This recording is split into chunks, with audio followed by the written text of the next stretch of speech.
Hast du dich schon mal gegruselt davor? Nein, eigentlich nicht, nee. Meine ersten Zeiten waren dann so, wie denn die ersten Verstorbenen so waren, gemeinsam reingehen, also als Team, ne, dass man mit denjenigen, denen man jetzt Dienst hat, dass man rein, oder eben mit Angehörigen, weil es waren noch einige Angehörige, die haben gesagt, nee, ich kann das nicht alleine. Ne?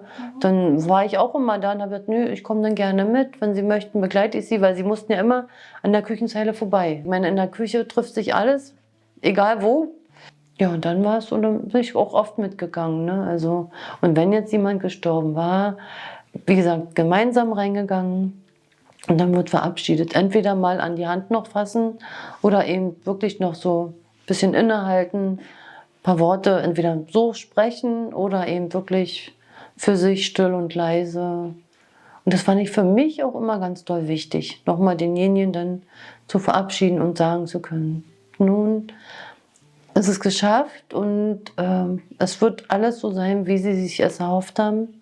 Auch mit Blumen, Vögeln, die Wiese, das Grün der Bäume, egal.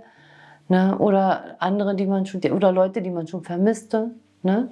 Die ja einfach schon vorgegangen sind, die da auf einen warten.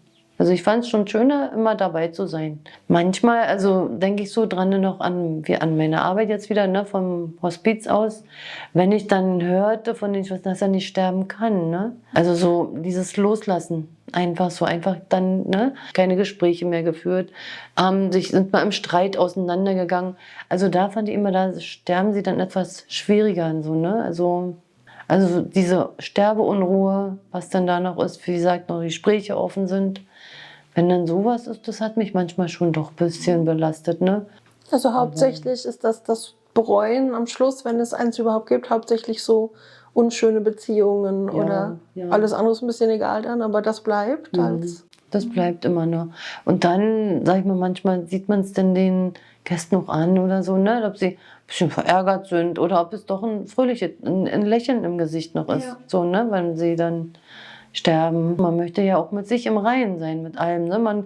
Wenn man immer schon das ganze Leben alles gut abgeklärt hat oder so, soll das bis zum Schluss auch noch so gut funktionieren. Ne?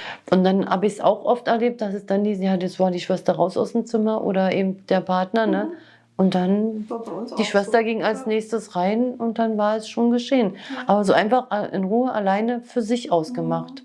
Ja?